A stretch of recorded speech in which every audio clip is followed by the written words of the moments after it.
오늘 이 시간 우리 함께 나눌 말씀의 제목은요, 꿈을 이루려면 이라는 제목으로 우리가 함께 말씀을 나누도록 하겠습니다.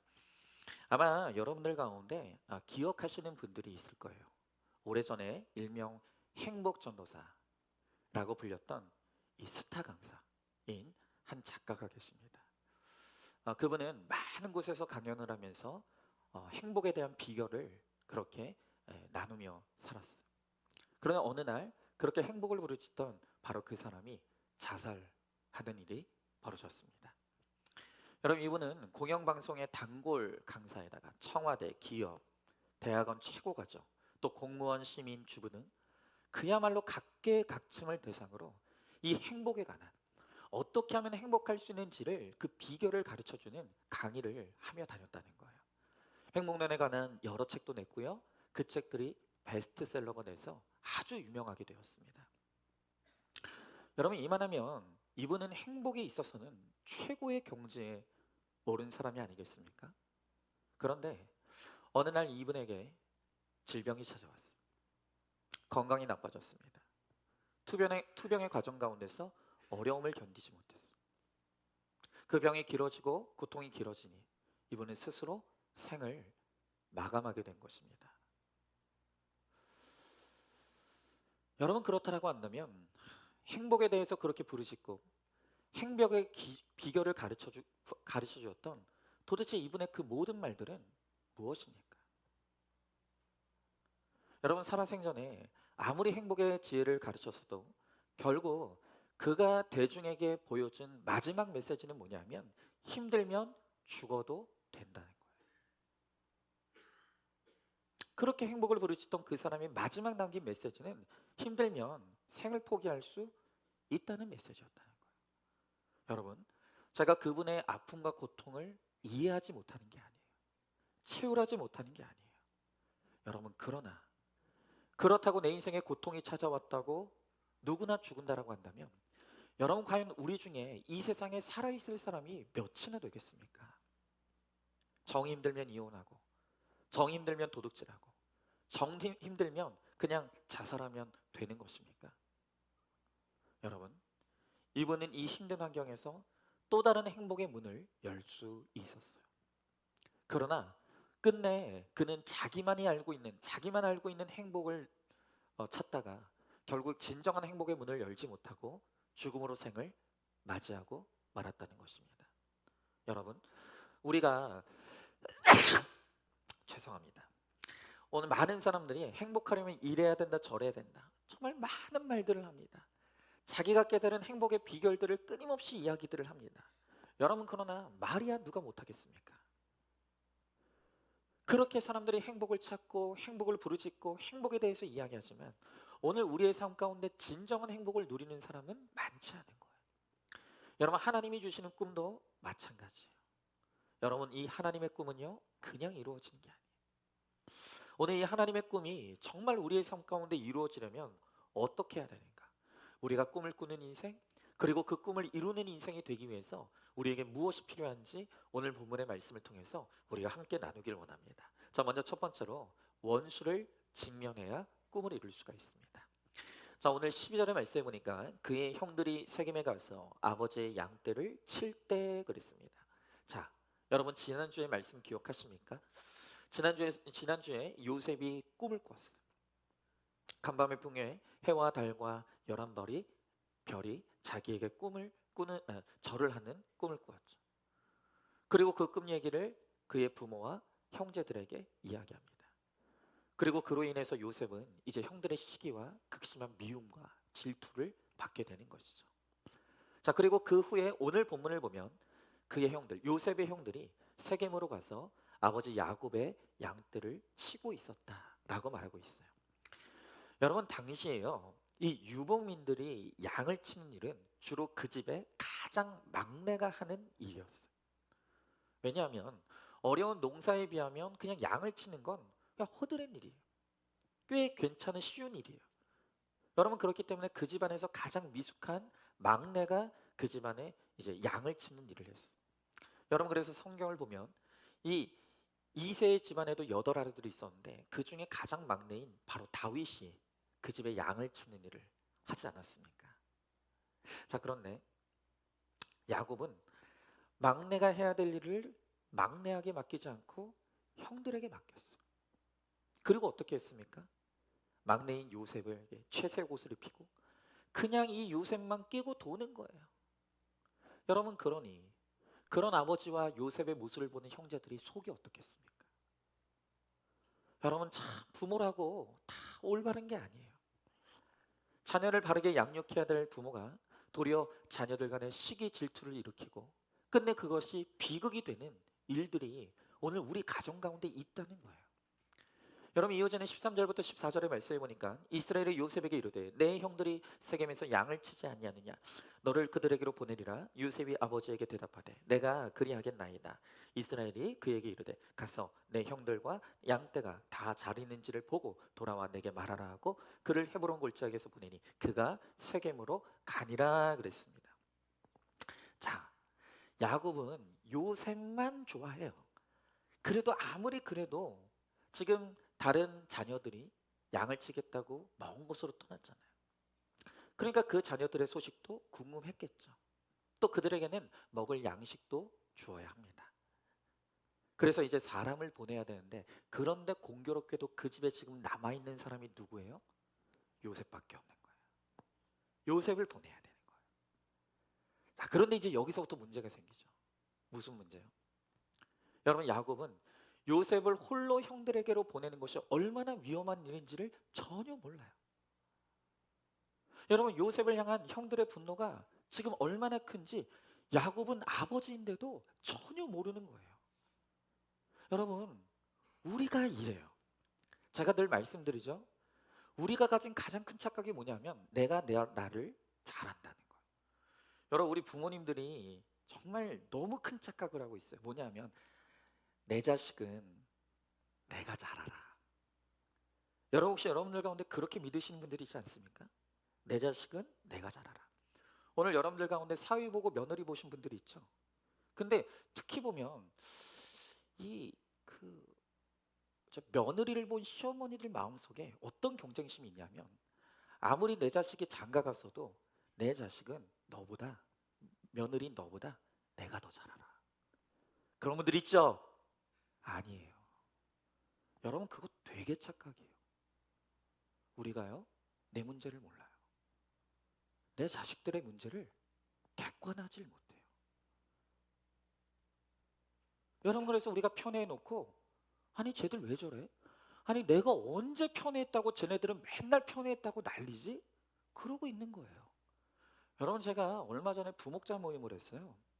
부목자 모임을 하면서 질문을 어떤 질문이냐면 나는 부모로부터 편애를 받은 적이 있는가? 그리고 나는 내 자녀들에게 편애를 하고 있는가를 물어봤어요. 여러분, 그랬더니 부목자님들이 거기 있던 부목자님들이 다 뭐라고 하냐면 나는 내 부모한테 편애 받았어요 라고 해요. 상처받았어요. 그래서 그 다음에 두 번째 질문했죠. 그러면 나는 부모한테 편애받고 상처받았는데 그럼 내 자녀들은 편애하고 있습니까? 안 하고 있습니까? 그랬더니요, 거기 있던 부목자들이 다 하는 말이 나는 내 자녀들 편애 안 합니다 그래요. 그래서 제가 또 물었죠. 그럼 자녀들은 뭐라고 합니까? 그랬더니 자녀들은 다 내가 편애한다고 이야기한다는 거예요. 누구 말이 맞아요? 누구 말이 맞아요? 여러분, 여러분들이 다 착각하고 있어요. 나는 다 괜찮은 부모고 나는 문제없는 부모라고 생각하지만 우리 자녀들은 그렇게 생각하고 있지 않다는 거예요. 여기서 가정의 비극과 문제가 일어나는 거예요. 여러분, 그런데 요셉은 껄끄러운 형들에게로 아버지가 자신을 보내려고 할 때 망설이지 않아요. 내가 그리하겠습니다 라고 말해요. 여러분, 이것만 보면 요셉이 굉장히 순종하는 아들 같죠. 하지만 사실 이것은 순종이 아니에요. 지금 요셉은 그런 믿음은 없어요. 다만 하나님께서 이제 요셉의 꿈을 이루시기 위해서 이제 요셉을 혹독한 훈련의 장소, 훈련의 광야로 이제는 내모시는 거예요. 여러분, 지난밤에 요셉이 꿨던 꿈은 자기 야망이 아니에요. 하나님께서 주신 거룩한 꿈이에요. 여러분, 그러므로 내가 꾼 꿈을 들으시오 라고 지난날 그렇게 형들에게 선포했다면 이제는 껄끄러운 형들에게로 가야 되는 거예요. 형들과의 문제를 직면해야 되는 거예요. 피해서는 안 되는 것입니다. 여러분, 한 선교사님이 간증을 하는데 자기는 결혼한 이후로 이 부부싸움을 5번도 안 했다는 거예요. 여러분, 우리는 한 달만 해도 50번이나 싸우는데 이분은 결혼한 이후로 5번도 안 싸웠다는 거예요. 여러분, 그런데 이 선교사님이 집안에 싸울 일이 없었겠습니까?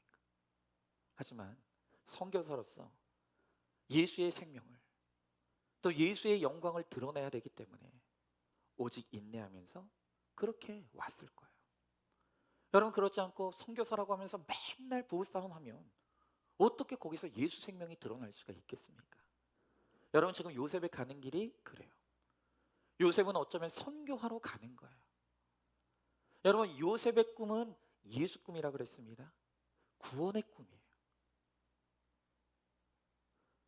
이제 많은 사람들이 요셉 한 사람을 통해서 예수의 생명을 얻고 예수님의 구원을 얻는 바로 그 꿈이에요. 여러분, 오늘 요셉이, 그리고 우리가 하나님이 주신 그 꿈을 이루려면 오늘 우리를 통해서 예수님이 살아계시고 예수님이 영광 받으시고 나를 통해서 내 가정이 구원받는 이 하나님의 거룩한 꿈이 이루어지려면 무엇보다도 우리가 순종하는 훈련을 잘 받아야 되는 거예요. 여러분, 오늘 주님께서 가라 하시면 네, 알겠습니다. 가는 거예요. 오라 하시면 네, 알겠습니다. 오는 거예요. 여러분, 배우자, 부모, 자녀에게, 형제들에게 무슨 말을 들어도 내가 그렇게 하겠습니다. 이 순종이 잘 되어야만 오늘 나를 통해 하나님이 이루시고자 하시는 그 꿈을 우리가 이룰 수가 있는 거예요. 여러분, 오늘 우리가 정말로 간절히 구원을 꿈꾸고 있습니까? 정말로 내가 받은 이 꿈이 우리 가정 가운데도 이루어지길 원하고 계십니까? 여러분, 그렇다라고 한다면 아무리 상대방이 나를 핍박하고 미워해도 피하면 안 돼요. 직면해야 되는 거예요. 대가를 치를 수 있어야 되는 거예요.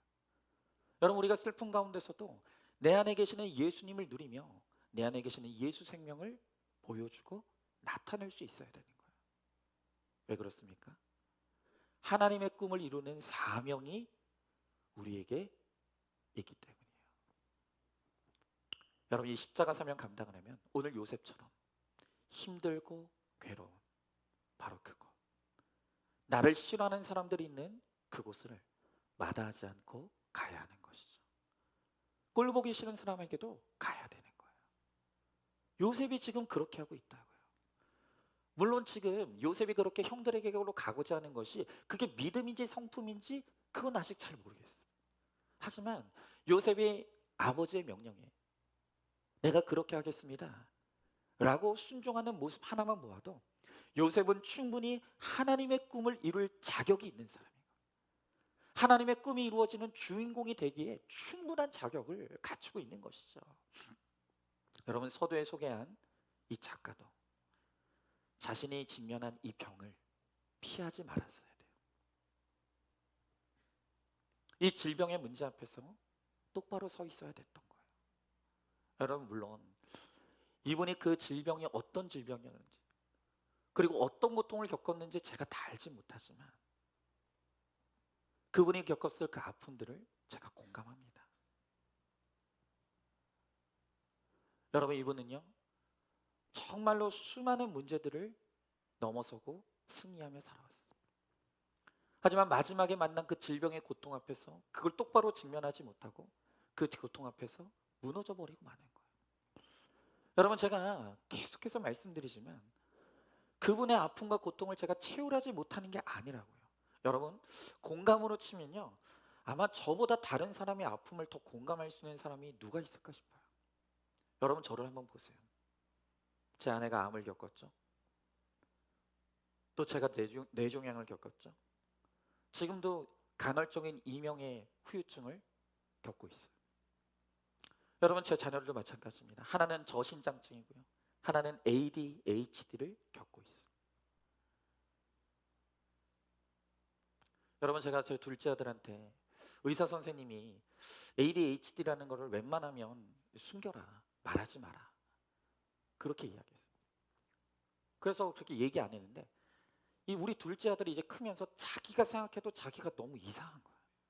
너무 충동적이고 원치 않게 자꾸 고함을 지르고 너무 원치 않게 자꾸 이상한 말이 나가고, 그러니까 이 아들이 언젠가 찾아와가지고 아빠 나 혹시 ADHD 아니야? 자기가 자기를 진단하는 거예요. 너무 마음이 아프더라고요. 여러분, 그런데요, 제 아내가 아프고 제가 아파보고 제가 생명처럼 여기는 제 자녀들이 아픈 모습을 보니까 다른 아픈 사람들을 보면요, 그냥 마음이 가요. 그냥 마음이 짜르르 해요. 여러분, 왜 하나님께서 저에게 이런 정말 숨 쉴 틈 없는 그 아픔과 고난들을 저에게 허락하셨을까를 생각해 보면, 저로 하여금 목사인 제가 다른 우리 힘든 성도들의 아픔을 공감하고 채우라라고 저에게 이 고난을 허락하셨다는 생각이 들어요. 여러분, 그러나 제가 저와 제 가족들의 질병을 통해서 얻은 가장 큰 선물은 공감이 아니에요. 여러분, 공감보다도 하나님께서 이 질병의 고난을 통해서 저에게 허락하신 가장 큰 선물은 이 육신의 연약함을 통해서 제가 한없이 겸손하게 되었고, 제가 더 가까이 하나님 앞에 나가게 되었고, 제가 더 깊이 하나님을 만나고 누리게 되었다는 거예요. 이게 이 고난을 통해서 하나님께서 저에게 주신 가장 큰 선물이, 내가 예수를 누리게 된 거. 여러분, 결국 가장 힘든 원수는요, 그 질병이 아니에요. 그러한 질병과 관계의 문제, 또 여러 가지 삶의 문제가 있음에도 불구하고 여전히 깨지지 않는 나의 자아가 정말로 가장 큰 원수인 거예요. 여러분, 오늘 내 인생의 한 개의 문제를 통해서, 그것이 질병의 문제가 되었던, 관계의 문제가 되었던, 여러 가지 문제와 사고가 되었던, 오늘 내가 감당할 수 없는, 내 힘으로 풀 수 없는 그 문제를 통해서 내 교만한 자아가 깨어지고, 오늘 예수님 앞에 나와 예수님의 은혜를 구할 때 우리에게 구원이 임하게 되는 거예요. 여러분, 고난은 변장하고 찾아오시는 예수님인 거예요. 예수님은 고난이라는 이름으로 변장하고 우리들에게 찾아오시는 거예요. 그래서 그 고난을 통해 나의 그 질긴 자아가 깨어지고, 우리가 겸손하게 주님 앞에 나올 때 주님이 기꺼이 우리들에게 구원을 베풀어 주시고 우리를 도와주시는 은혜를 베풀어 주시는 거예요. 근데 여러분, 정말 많은 사람들이 고난이 와도 이 당초 이 교만한 자아가 깨지질 않아요. 나는 내 힘으로 할 수 있다고 하는 이 교만이 깨지질 않는 거예요. 그러니 다들 자살하고 죽을지언정 하나님을 찾지 않는 거예요. 하나님 앞에 나오질 않는 거예요. 여러분, 그러나 믿는 우리는 내가 하고 싶은 대로 인생을 살면 안 되는 거예요. 스스로 삶을 마감해서도 안 되는 거예요. 오늘 주님께서 내 인생의 그 한계 상황을 통해서 끊임없이 우리를 부르고 계시는 거예요. 나를 구원하기를 원하시는 하나님께서 우리를 끊임없이 부르고 계신다는 거예요. 그 부르심에 순종하여 주님 앞에 나가서 하나님께 도움의 손길을 내밀 때 주님이 우리의 손을 붙잡아 주시고 우리를 구원해 주시고 우리를 생명의 길로 인도해 주시는 거예요. 여러분, 그러니 오늘 여러분들이 만난 그 문제를 직면하십시오. 똑바로 직면하십시오. 그리고 그 문제 앞에서 내가 할 수 없음을 고백해야 되는 거예요.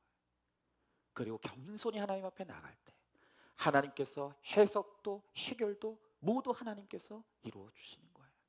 여러분, 한번 질문해 봅니다. 하나님이 주신 꿈을 이루기 위해 직면해야 될 나의 원수는 누구고 무엇입니까? 그 원수를 직면하기 위해 인내해야 될 것은 무엇입니까? 때마다 피하고 싶고 때마다 세상 방법으로 하고 싶은 것은 무엇입니까? 자, 두 번째로 우리가 꿈을 이루려면요, 방황하면 안 돼요. 자, 오늘 15절의 말씀에 보니까 어떤 사람이 그를 만난즉 그가 들에서 방황하는지라 그 사람이 그에게 이르되 내가 무엇을 찾느냐 그랬습니다. 여러분, 요셉이 아버지가 보내니까 순종하여 형들을 만나기 위해 떠났어요. 하지만 요셉이 마음이 편한 건 아니에요. 여러분, 왜 그렇습니까? 요셉이 바보가 아니에요. 형들이 자기를 미워하고 자기를 시기하고 질투한다는 것을 요셉이 알아요. 그러니까 막상 아버지의 말씀에 순종해서 떠났지만 형들을 만나기가 두려워요. 무서운 거예요. 여러분, 우리도 그렇습니다. 우리가 이제 정말로 예수 믿고 구원받아 내 가족을 구원하는 것이 우리의 꿈이 되었어. 우리의 사명이 되었어. 그래서 말씀을 적용하느라 그토록 이제 미워하던 시댁으로 갑니다. 처가로 갑니다. 사과하라고. 근데 막상 이제 내가 사과하는 적용을 하려고 하니까 상대방이 내 사과를 받아주지 않으면 어떡하지? 상대방이 내가 내미는 손길을 뿌리치면 어떡하지? 걱정이 되는 거예요. 그래서 하려던 적용을 멈추는 거예요. 하려던 믿음의 길을 멈추는 거예요. 갈등하고 방황하는 거예요. 여러분, 제가 지난주에 이제 목자 모임을 하는데 어떤 목자님하고 이야기하면서 뭐가 해석됐냐면 이분이 처녀 쪽에 너무 잘 놀았대요. 또 이제 여러분들은 이 머릿속에서 누굴까 이제 그 생각하는데 하지 마시라고요. 어쨌든 처녀 쪽에 너무 잘 놀았대요. 그런데 그렇게 세상에서 방황하고 놀던 그 방황이 남편 만나고 딱 끊어졌다는. 남편 만나는 걸 통해서 결혼하고 집안에 딱 들어앉아서 거기서 이제 지내면서 예수 믿고 구원받고 이렇게 신앙생활하고 목자까지 됐고. 그래서 이제 그게 이제 해석이 되니까 제가 그 목자님에게 숙제를 내줬어요. 그게 뭐냐면 오늘 집에 가서 이 목자 모임 끝나고 집에 가서 남편에게 나랑 결혼해줘서 고맙습니다. 나랑 결혼해줘서 고맙습니다라는 꼭 감사 인사를 하라고. 근데 이분이 싫은 거예요. 그거 하기 싫은 거예요. 남편이 못마땅해 하거든. 그래서 그 사과가 하기 싫은 거예요. 이 표정이 떨떠름하더라고요. 그래서 제가 그랬어요. 목자님, 말씀으로 내 남편 해석받았으면 구원에 적용하시라고. 믿음에 적용하시라고. 남편에게 가서 나랑 결혼해줘서 고맙다는 꼭 인사하시라고. 그게 바로 내 남편 구원하기 위한 믿음의 적용이라고. 여러분, 제가 오늘 목자 모임 할 때 그 목자님이 그 숙제 하셨는지 내가 오늘 지금 확인하려고 해요. 네. 여러분, 우리도 마찬가지예요. 우리가 입으로야 내 가족 구원 원합니다. 내 남편 구원받기 원합니다. 내 아내 구원받기 원합니다. 내 자녀들 구원받기 원합니다. 내 부모 형제 구원받기 원합니다. 누가 그런 말 못하겠습니까? 누가 그런 말 못하겠어요? 입으로야 다 그렇게 이야기할 수 있어요. 그런데 막상 구원에 적용을 하라고 하면 못 가는 거예요. 구원에 순종을 하라고 하면 안 하는 거예요. 여러분, 요즘 많은 분들이 그런 말을 습관처럼 해요. 내가 말씀을 들으면서 이제 깨달아졌는데 이게 마음으로 누려지지 않는다. 맨날 다 그래요. 여러분, 혹시 여러분들 그게 여러분들의 핑계가 되진 않았습니까? 내가 머리로는 알겠는데 가슴으로 누려지지 않아서 내가 순종이 안 된다고, 내가 적용이 안 된다고. 여러분, 그 뒤에 숨지 마세요. 여러분이 그 자리에 머물러서 방황하는 한 절대로 여러분들을 향한 하나님의 꿈은 이루어지지 않는 거예요. 여러분, 이제 우리가 예수를 선포했고 내가 하나님의 자녀가 되었음을 고백한다면, 정말 이제 내 인생의 목적이 거룩이고 영혼 구원이 사명임을 깨달았다고 한다면 다른 선택은 없는 거예요. 그만 방황하십시오. 할까 말까, 해야 하나 하지 말아야 되나. 여러분, 기쁘게 십자가 지는 것만이 그게 순종이 아니에요. 때로는 억지로 지고 가는 십자가도 하나님께서 기쁘게 여겨주시는 거예요. 때로는 내 마음이 가지 않지만 먼저 우리가 몸으로 순종할 때 하나님께서 내 마음이 따라오시게 하시는 은혜도 베풀어 주시는 거예요. 우리가 구원을 위해 믿음의 순종을 이루면 하나님이 반드시 돕는 손길을 더하여 주시는 거예요. 그때 비로소 꿈이 이루어지는 거예요. 여러분, 오늘 16절의 말씀에 보니까 그가 이르되 내가 내 형들을 찾아오니 청하건대 그들이 양치는 곳을 내게 가르쳐 주소서 그랬습니다. 자, 요셉이 아버지의 말씀에 순종해서 형들이 있다는 세겜으로 왔어요. 그런데 형들이 안 보여요. 여러분, 이때 요셉은 타협하고 싶은 마음이 들었을 거예요. 내가 아버지의 말에 순종해서 세겜까지 왔어. 근데 형들이 안 보여. 그러면 그냥 여기까지만 하고 돌아가자. 내가 분명히 아버지 말씀에 순종은 했잖아. 형들이 없었을 뿐이야. 그러니까 내가 이쯤에서 그냥 돌아가자. 여러분, 요셉도 불편하다니까요. 형들이 불편해요. 형들이 껄끄러워요. 형들 만나는 게 두려워요. 그러니까 적당히 적용하고 적당히 순종하고 그냥 돌아가고 싶은 거예요. 여러분, 그러나 하나님이 우리에게 주신 꿈을 이루려면 정말로 내 구원이, 내 안에 있는 예수 생명이 우리 가정 가운데 이루어지는 이 꿈이 이루어지려면 도중에 포기하고 방황하면 안 되는 거예요. 끝까지 가야 되는 것입니다. 여러분 고린도전서 4장 2절의 말씀을 보니까 맡은 자들에게 구할 것은 충성이라고 했어요. 여러분 우리가 충성해야 됩니다. 충성하는 자에게만 꿈이 이루어지는 거예요. 그런데 우리가 가장 충성해야 될 영역이 어디냐면 바로 관계예요. 관계에 충성해야 되는 거예요. 여러분 오늘 여전히 내가 입으로는 머리로는 내 남편 구원받기를 원해요. 내 아내 구원받기 원해요. 내 자녀를 구원받기 원해요. 내 부모 형제 구원받기 원해요. 머리로는 알아요. 그런데 여전히 내 마음에서는 남편이 무시가 돼요. 아내가 싫어요. 내가 지난날 내 부모에게 받은 상처가 용서가 안 돼요. 그러니 딱 적용하기 싫은 거예요. 아는 것과 순종하는 것 사이에서 방황하는 거예요. 그러면 안 된다. 타협하면 안 돼요. 방황하면 안 돼요. 가야 하는 거예요. 직면하는 거예요. 오늘 그 앞에서 내가 할 수 없음을 인정하면서 하나님의 은혜를 구하며 끊임없이 적용의 자리로, 순종의 자리로, 충성의 자리로 나가야 된다는 것입니다. 여러분 아까 앞에 이야기한 그 행복 전도사, 그 작가, 이번에 어린 시절 이야기를 들어보니까 어린 시절에 매우 불우했어요. 어머니는 몸이 아프셨고 아버지는 알코올 중독자였어요. 집안이 너무 가난했어요. 그래도 죽지 않고 살았어요. 그런데 결혼을 했는데 하는 사업마다 남편의 사업이 망하는 거예요. 그 어려움도 겪어냈어요. 그러다 이분이 회사에 입사해서 시험에 응시했는데 높은 합격률을 뚫고 높은 경쟁률을 뚫고 합격한 거예요. 여러분 그러면서 이분이 하나하나 꿈을 이루어 가는 거예요. 여러분 이후에 그는 여러 강연을 통해서 웃음 비타민을 나눠주면서 그분이 강의 가운데 했던 내용이 이런 거예요. 있는 그대로의 나를 받아들이고 행복을 만들어가자. 또 이런 말을 했어요. 못생기고 가난하고 무식한 것은 죄가 아니다. 죄는 딱 한 가지. 열심히 살지 않는 게 죄다. 너무 좋죠? 너무 좋아요. 여러분 온 국민이 그가 하는 말에 울고 웃었어요. 도전을 받았어요. 나도 그렇게 살고 싶다는 용기를 얻었고 꿈을 얻었다는 거예요. 여러분 그런데 그는 마지막 순간에 마지막 인생의 고난 앞에서 그는 방황하다가 생을 포기한 거예요. 그는 질병의 고난을 만났을 때 이 고난 앞에서 마지막 죽음의 유서에서 이렇게 썼어요. 투병하며 링거를 온몸에 주렁주렁 메고는 살고 싶지 않다. 수백 가지 통증에 시달려 본 사람들이라면 나를 이해할 것이다. 자 여러분 어린 시절 불우한 환경도 이겨냈습니다. 결혼 이후에 망하는 사건도 이겨냈어요. 여러 가지 사건을 이겨내면서 인간 승리의 표본이 됐어요. 하지만 그녀는 마지막 그 질병이라는 고난의 장벽 앞에서 무너지는 거예요. 자살하고 말았어요.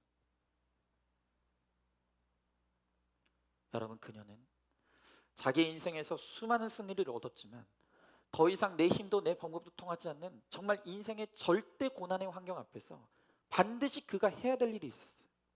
그것은 뭐냐면 내 힘을 의지하는 것이 아니라 깨어지고 상한 심령으로 하나님을 찾았어야 되는 거예요. 하나님 앞으로 갔어야 되는 거예요.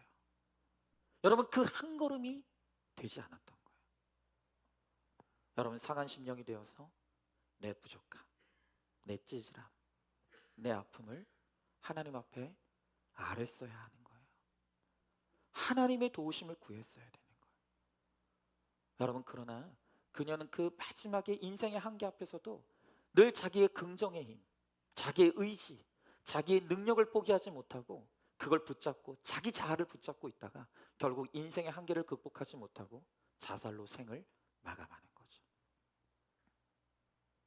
그러니까 여러분 기복신앙이 여기에 문제가 있는 거예요. 여러분 기복신앙이 날마다 붙잡는 게 무엇입니까? 예수 믿으면 잘 된다는 거예요. 예수 믿으면 형통한다. 예수 믿으면 아프지도 않다는 거예요. 그러니까 어느 날 갑자기 인생에 아프고 고난이 오고 망하는 사건이 오면 이 감당이 안 되는 거예요. 해석이 안 되는 거예요. 왜 이런 사건이 내게 찾아왔냐고. 그러면서 시험 들고 예수님 원망하고 교회 떠나고 그러다 죽는 거예요.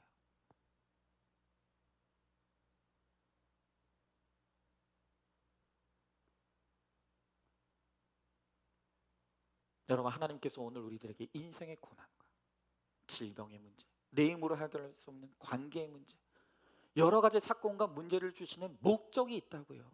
이유가 있다고요. 여러분, 예수 믿는다고 고난이 없는 게 아니에요. 오히려 예수님께서 우리들에게 고난으로 찾아오신다고요. 여러분, 왜 그 고난을 허락하신다고요? 그 고난을 통해 내 질긴 그 교만과 내 고집과 내 자아를 꺾고 정말로 내 힘으로 할 수 없다는 것을 고백하며 나에게 은혜 베풀어 주시는, 나에게 구원을 베풀어 주시는 하나님께로 나오라는 거예요. 여러분, 저도 지난날 예외가 아니었어요. 여러분, 제가 우리 교회 와서 미움당하고 배척당할 때 너무 자존심 상하는 거예요. 너무 인생이 비참한 거예요. 여러분, 그래서 저도 방황이 있었어요. 그래서 교회를 두고 떠나든가 아니면 자살로 회피하든가, 저에게도 자살하고 싶은 충동이 있었어요. 여러분, 그래서 저는 정말 이 세상에도 그렇고요, 오늘 교회 안에서 정말 죽고 싶다라고 생각하는 이 자살 충동을 겪는 분들의 마음이 너무 이해돼요. 너무 이해돼요. 여러분, 정말 우리가 힘든 문제를 겪으면요, 죽으면 다 끝날 것 같은 거예요. 나 하나 죽으면 이 모든 문제가 끝날 것 같은 이 회피하고 싶은 마음이 드는 거예요. 너무 이해가 돼요. 여러분, 그래서 우리가 내 환경에서 도망가려고 하고 죽음으로써 도망가고 싶은 거예요. 여러분, 그러나 오늘 우리가 만난 문제 앞에서 하나님이 우리들에게 주시는 처방은 직면하라는 거예요. 그 문제를 피하지 말고 직면하라는 거예요. 이게 바로 하나님께서 우리들에게 주시는 처방이에요. 왜요? 내 힘으로는 도저히 풀 수 없는 그 질병의 문제, 관계의 문제, 또 수많은 사건들 앞에서 우리가 그것을 직면하고 나아갈 때 비로소 우리는 내 한계를 깨닫게 돼요. 내가 얼마나 연약한 인생인지를 깨닫게 되는 거예요. 내 능력, 내 의지, 그런 것들이 얼마나 보잘것없는지를 우리는 비로소 문제 앞에서 깨닫게 되는 거예요. 여러분, 내 찌질함을 아는 게 그게 은혜예요. 그걸 깨달아야만 우리가 하나님을 찾게 되는 거예요. 그래야만 우리가 하나님이 주시는 구원을 얻게 되는 거예요. 하나님이 우리의 문제 앞에서 우리가 깨어지고 상한 심령으로 우리가 주님을 만나기를 원하시는 거예요. 여러분, 그래서 우리의 이 상한 심령이야말로 하나님이 나를 하나님의 일꾼으로 쓰시기 위해서 수준 높게 주신 선물이라는 거예요. 여러분, 우리 믿음의 공동체도 마찬가지입니다. 정말로 이제는 상한 심령들끼리 모여야 거기에 안식이 있어요. 나도, 당신도 아프냐? 나도 아픈데. 야, 당신도 고난이 있구나. 나도 있는데. 야, 나는 나만 문제가 있는 줄 알았는데 당신들 이야기 들어보니까 다 문제 있어요. 다 아파요. 여러분, 이렇게 공동체 안에서요, 상한 심령들끼리 모여야 거기에 위로가 있고 치유가 있는 거예요. 그런데 우리가 지금 목장 안에서 다 힘든 거, 아픈 거, 괴로운 거 이야기하고 있는데 어느 날 어떤 사람이 갑자기 나는 힘든 거 없는데요, 나는 다 괜찮은데요. 그러면 그 순간 다 불편해지는 거예요. 할 말이 없어지는 거예요. 그냥 열등감과 시기 질투만 올라오는 거예요. 여러분, 그래서요, 정말 상한 심령들끼리 모이는 게 얼마나 축복인지 몰라요. 여러분, 이제 우리 교회는요, 그냥 먹고 살만하고 인생이 평안한 사람은 우리 교회 오면 불편한 교회예요. 우리 교회는 정말로 환난 당하고 빚지고 원통한 자들, 질병의 고통, 관계의 고통, 가정의 고통이 있는 사람들만 모일 수밖에 없는 교회가 되었어요. 여러분, 그런데 그게 얼마나 축복인지 몰라요. 깨지고 상한 심령들끼리 모여 거기서 같이 함께 나의 고난을 나누고 나의 아픔을 나눌 때 바로 거기에 예수 생명이 들어와요. 거기서 예수님의 은혜가 일어나는 거예요. 구원이 일어나고 치유가 일어나는 거예요. 여러분, 하나님이 주신 꿈도 마찬가지입니다. 그 꿈을 이루면 날마다 내 부족함, 내 연약함, 내가 할 수 없음을 고백하는 그 겸손한 고백을 통해서 하나님의 꿈이 이루어지는 거예요. 여러분, 한번 질문해 보세요. 나는 지금 어떤 방황을 하고 있습니까? 무엇을 찾느라 그토록 방황하고 있습니까? 하나님이 주신 꿈을 이루기 위해 멈춰야 될 나의 방황은 무엇입니까? 나는 그저 내 긍정의 힘만 믿고 있지는 않습니까? 나의 부족하고 찌질한 모습을 보며 회개하는 상한 심령입니까? 자, 마지막 세 번째로 우리가 하나님의 꿈을 이루려면요, 끝까지 서 있어야 합니다. 자, 오늘 17절의 말씀에 보니까 그 사람이 이르되 그들이 여기서 떠났느니라. 내가 그들의 말을 들으니 도단으로 가자 하더라 하니라. 요셉이 그의 형들의 뒤를 따라가서 도단에서 그들을 만나니라 그랬어. 자, 드디어 요셉의 갈등이 끝났어. 그냥 여기서 돌아갈까? 나도 형들을 만나는 게 불편한데, 두려운데 그냥 여기서 돌아갈까 하는 그 마음의 갈등과 방황이 멈췄어요. 그리고 마침내 형들을 따라가서 형들을 만나니라. 형들을 만나니라. 여러분, 순종하여서 하나님이 주신 꿈을 이루기 위해서 믿음으로 적용하고 순종하고 그렇게 따라갈 때 어느새 그 마음의 두려움도 사라지는 거예요.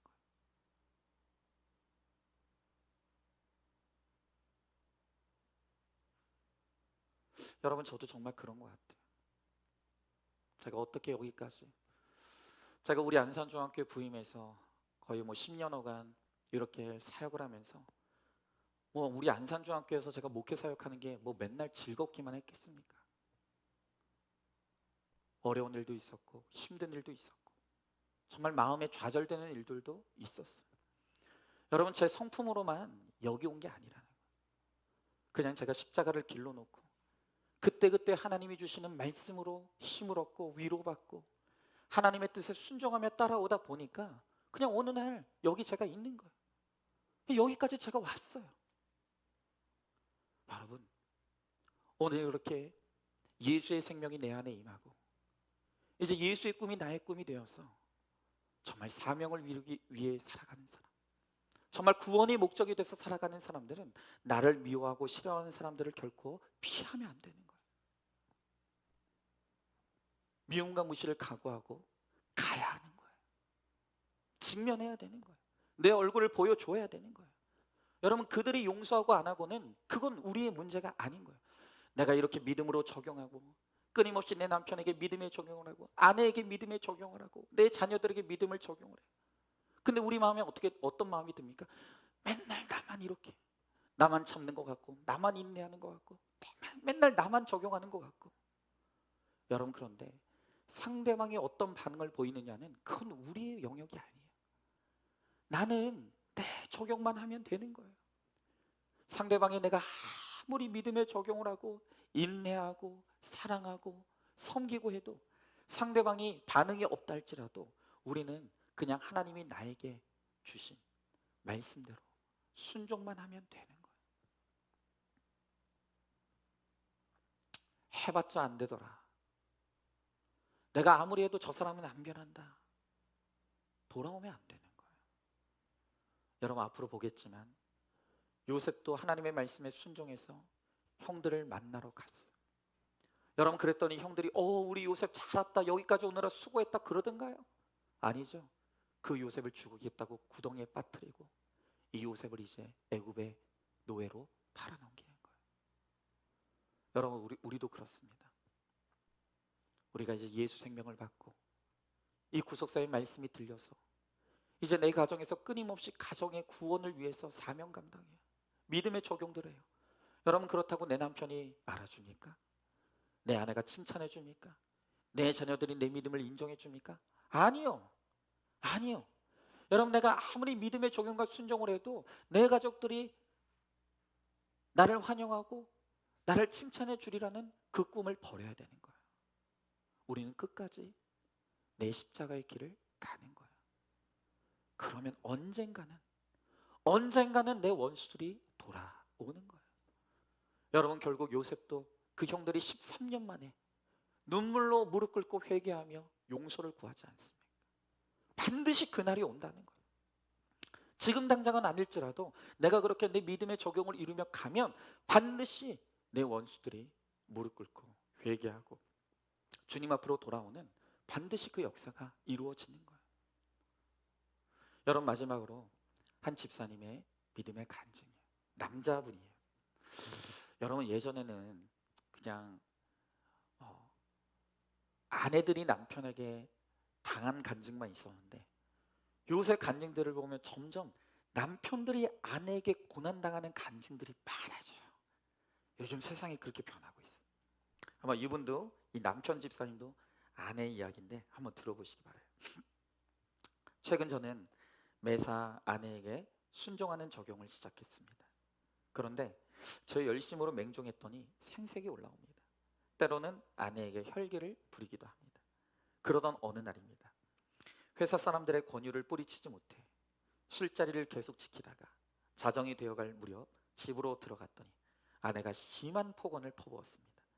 그러고도 아내는 성에 차지 않았는지 급기야 침대에 누워있는 저에게 발길질을 해댔습니다.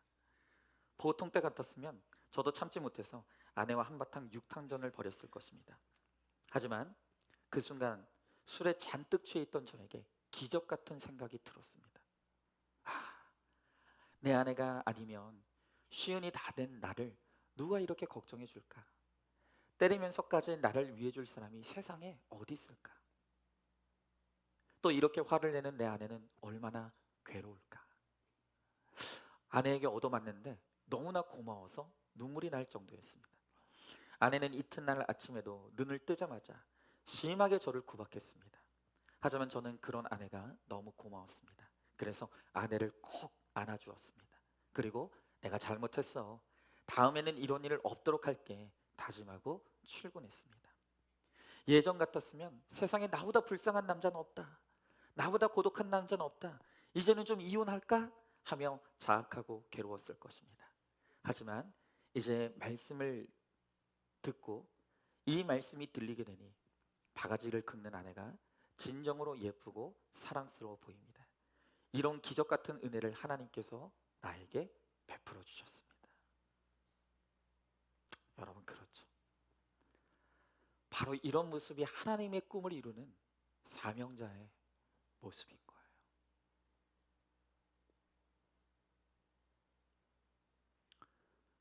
여러분, 정말 우리가 입으로는 꿈을 꾸고 싶다, 하나님의 꿈을 이루고 싶다라고 하지만 정작 우리는 우리의 삶에서 어떤 대가도 치르려고 하지 않아요. 여러분, 정말 꿈을 이루기를 원한다면 그에 합당한 대가 지불이 있어야 되는 거예요. 그러나 우리는 정말 내 가정의 구원을 꿈꾸면서 그 어떤 대가도 치르려고 하지 않아요. 힘들고 원수 같은, 여전히 내게 상처 준 그 사람을 향해 직면하고 나아가지 못해. 머리로는 이해되는데 가슴으로는 내가 누려지지 않는다고 하면서 여전히 적용과 순종으로 나가지 못하고 그 중간 지점에서 뱅뱅 돌면서 날마다 방황하고 있는 거예요. 앞으로 나가지를 못하는 거예요. 여러분, 그러니 여전히 내 가정의 구원은 멀리 있는 거예요. 여러분, 무엇보다도 정말 우리의 꿈이 이루어지려면 반드시 내 자아가 깨져야 되는 거예요. 내 자아. 여러분, 여전히 깨지지 않는 내 자존심이 있어요. 내 혈기가 있어요. 여전히 상처를 부여잡고 이 상처를 곱씹으며 살아가는 예전의 그의 나의 모습이 여전히 죽어지지 않는다는 거예요. 여러분, 나의 죄, 나의 상처를 직면하십시오. 그리고 내 힘으로는 어떤 것도 할 수 없다는 것을, 그 사람도, 내 질병도, 내 사건과 문제도 아무것도 내 힘으로 할 수 없다는 것을 우리가 직면해야 되는 거예요. 그리고 우리가 하나님 앞으로 나가서 하나님의 은혜를 구하고 주님이 날마다 주시는 그 힘으로 우리가 살아갈 때, 우리가 적용하고 순종하며 나아갈 때 비로소 우리를 통해서 하나님의 꿈이 이루어지는 것입니다. 여러분, 오늘 이 시간 정말로 우리 가운데 꿈은 있어요. 정말 우리 가운데도 예수의 생명이 임하고 말씀이 들리는 은혜가 임하여서 정말로 내 가정의 구원이 이루어지는 꿈은 있으나 그 꿈이 이루어지지 않는, 여전히 방황하고 여전히 회피하고 여전히 아무것도 하지 못해서 꿈을 이루지 못하고 있는 우리들이 있다면 오늘 이 말씀을 통해서 정말 하나님, 나로서는 이 꿈을 이룰 힘이 없다, 누구도 용서할 수 없고 누구도 품을 수 없고 내 힘으로는 아무 문제도 해결할 수 없다는 것을 우리가 인정하고 하나님 앞에 나아가 정말 하나님이 주시는 은혜와 힘으로 내 꿈이 이루어지고 우리의 삶 가운데 현실이 되어지는 그런 은혜를 누리는 저와 여러분, 우리 모두가 될 수 있기를 주님의 이름으로 축원합니다. 오늘 이 시간 우리 말씀을 기억하면서 함께 찬양하고 기도하기 원합니다.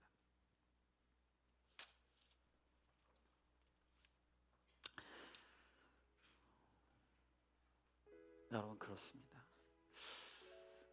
오늘 그 행복을 부르짖었지만 결국엔 자살로 생을 마감한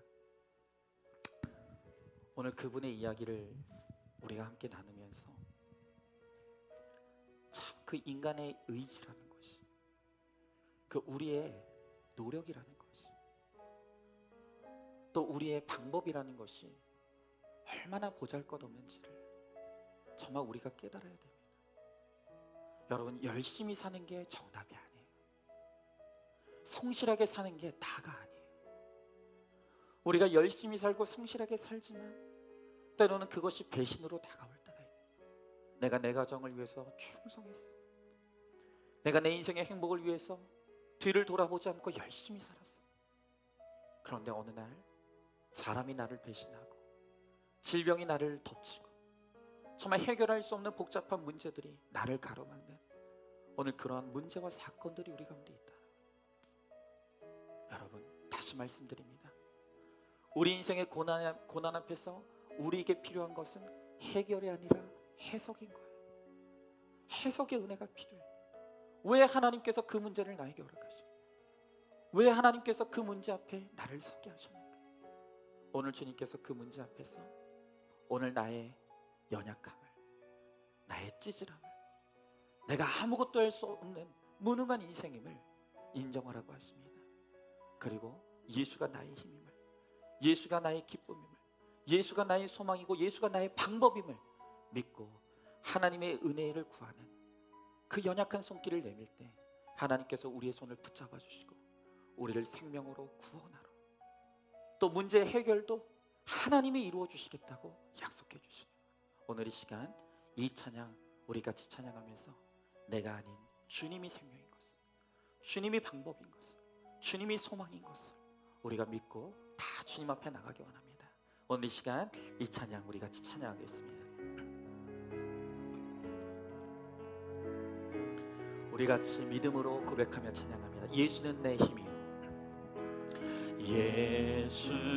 예수는 내 힘이요, 나의 기쁨, 내 참 소망, 그 이름의 생명이 내 삶의 힘. 우리 처음부터 한 번 더 찬양합니다. 예수는 내 힘이요, 예수는 내 힘이요, 나의 기쁨, 내 참 소망, 그 이름의 생명이 내 삶의 이유라. 주님만 따라갑니다. 오직 주만 따라갑니다. 오직 주만 높임 받으소서. 내 평생에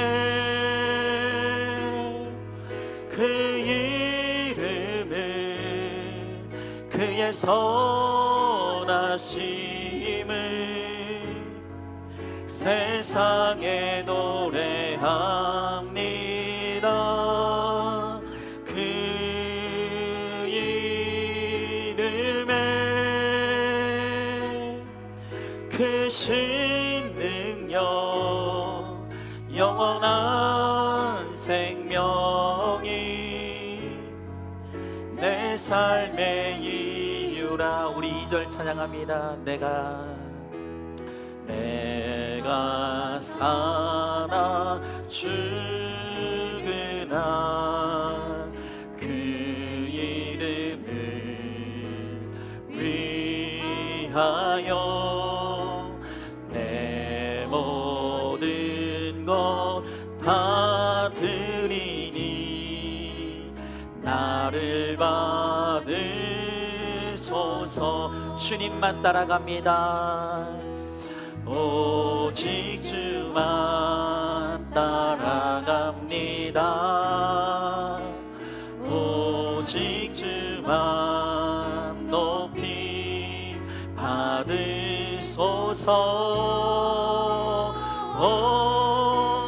내 평생에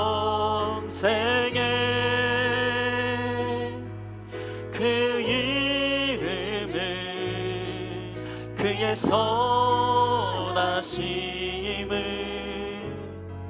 세상에 노래하니 그 이름에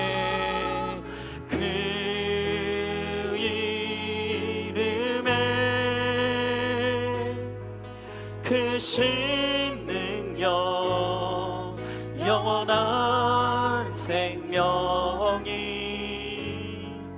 내 삶에 우리 한 번 더 찬양합니다. 내 평생에 내 평생에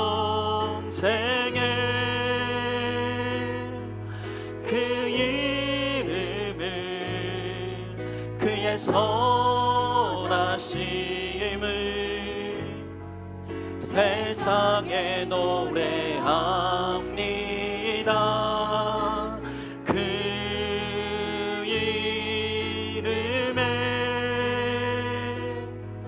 그 신능력 영원한 생명이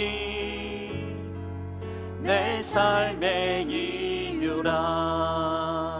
아멘. 여러분, 오늘 우리를 향한 주님의 꿈이 있습니다. 주님이 우리를 만나길 원하시고, 주님이 우리에게 생명을 주길 원하시고, 나에게 구원을 선물로 주시길 원하십니다. 그리고 내가 이어받은 그 생명과 구원이 나의 사명이 되어서 예수 없이 구원 없이 살아가는 내 가족들을 구원하는 것, 그것이 바로 하나님께서 나를 통해 이루길 원하시는 꿈이라고 말씀하십니다. 여러분, 그런데 여전히 우리가 내 가족들을 직면하지 못합니다. 여전히 내 가족들을 구원하기 위해 적용과 순종으로 나가야 하지만 여전히 내 상처를 부여잡고 내 연약함을 부여잡고 여전히 방황하며 적용과 순종으로 나가지 못합니다. 그래서 여전히 우리의 꿈이 이루어지지 못합니다. 여러분, 오늘 이 시간 정말로 하나님 앞에 내 힘으로 할 수 없음을 고백하며 오늘 내가 품어야 될 그 사람을 직면하길 원합니다. 오늘 나의 문제를 직면하길 원합니다. 나의 죄와 상처들을 직면하며 나가길 원합니다. 그리고 내 힘으로는 아무것도 할 수 없음을, 정말 예수가 나의 힘이고 예수가 나의 방법이고 예수만이, 예수의 은혜만이 이 모든 것을 뛰어넘는 능력이 되심을 오늘 우리가 믿고 주님 앞으로 나가길 원합니다. 주님, 나의 연약함을 붙들어 주시옵소서.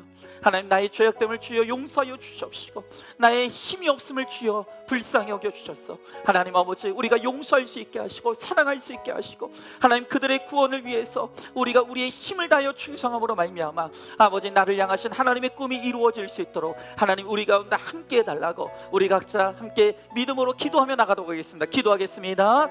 사랑과 은혜가 충만하신 하나님 아버지, 주님의 귀한 사랑과 은혜를 감사드립니다. 주여, 나의 하나님 아버지, 정말 하나님 주님, 우리에게 품으신 주님의 꿈이 있습니다. 주님이 나를 만나길 원하신다고 하십니다. 주님이 나를 구원하길 원하신다고 주님 말씀하십니다. 그리고 하나님 아버지, 이제 내가 받은 그 구원이 나의 사명이 되어서 아버지, 내 가족을 구원하는 것이 아버지 주님의 꿈이라고 주님 말씀하십니다. 아버지, 그러나 하나님 아버지, 여전히 우리가 한계 상황 앞에서 아버지 나의 문제를 직면하지 못합니다. 나의 연약함을 직면하지 못합니다. 아버지, 나의 믿음 없음을 직면하지 못하고 있습니다. 그래서 하나님 아버지, 주님을 찾지 못하고 주님을 부르짖지 못함으로 여전히 하나님 아버지, 우리가 앞으로 나아가지 못하는, 나의 구원도 내 가정의 구원도 이루지 못하는 아버지, 우리의 연약함이 있음을 이 시간 주님 앞에 회개합니다. 주여, 나의 하나님 아버지, 우리를 불쌍히 여겨 주시옵시고 이제는 우리의 한계 상황 앞에서 아버지, 우리가 주님 앞에 나아가 아버지 주의 구원을 이어받게 하여 주시옵시고 나의 생명이 내 가정의 사명이 될 수 있도록 주여, 나의 하나님 아버지, 함께 하여 주시옵시고 주님 도와주시옵소서. 믿습니다. 하나님, 오늘 주님의 꿈이 있습니다.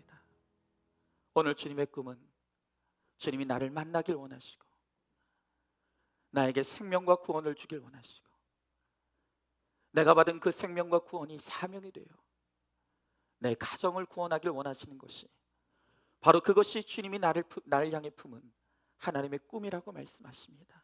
하나님, 이 꿈을 이루기 위해서 주님이 나의 교만을 깨시려고, 나의 질긴 자아를 깨뜨리시려고 오늘 내 인생의 질병의 문제, 관계의 문제, 고난의 문제를 허락하셔서 오늘도 주님이 나에게 끊임없이 고난이라는 이름으로 변장하고 나에게 찾아오신다고 말씀하십니다. 하나님, 그런데도 여전히 그 고난 앞에서도 나의 자존심이 꺾이지 않고, 나의 교만이 꺾이지 않고, 내 생각이 꺾이지 않아 여전히 내가 주님을 만나지 못하고, 여전히 내가 주님의 생명을 누리지 못합니다. 그래서 여전히 내 가정도 구원하지 못합니다. 주여, 이제는 정말로 내 인생에 내 눈앞에 있는 그 한계 상황을 통해서 이제 내 그 질긴 교만, 나의 모든 자아가 깨어지게 하시고, 비로소 예수님께 나가 주님께 내 손을 펴므로 나를 붙잡아 주시는 하나님의 은혜를 누리게 하시고, 예수의 생명이, 예수의 은혜가 우리 안에 흘러 들어올 수 있도록 주님 우리 가운데 함께하여 주시옵소서. 하나님, 그러므로 말미암아 내가 만난 그 예수님, 내가 받은 그 구원이 나의 사명이 되어서 하나님 그것을 내 가정에 흘려보내므로 마침내 내 가정도 나 때문에 구원받는 하나님 그 놀라운 아름다운 주님의 꿈이 완성되어질 수 있도록 주님 우리 가운데 함께하여 주시옵소서. 반드시 그렇게 하여 주실 줄 믿사오며 사랑에 많으신 우리 예수님 이름 받들어 기도 드리옵나이다. 아멘. 이제는 우리 주 예수 그리스도의 은혜와 하나님의 사랑과 성령의 교통하심이, 이제는 내 교만하고 질긴 자아는 다 깨어지고 죽어 오직 예수님이 나의 힘이요, 예수님이 나의 생명이요, 예수가 나의 구원이요, 예수가 나의 힘임을 믿고 고백하므로 내 안에 예수의 생명이 임하며 내 안에 임한 예수의 생명을 내 가정에 흘려보내므로 나도 살고 내 가정도 살리는 하나님의 꿈이 이루어지기를 소망하는 사랑하는 모든 성도들 머리 위에 이제로부터 영원토록 함께 계실지어다. 아멘.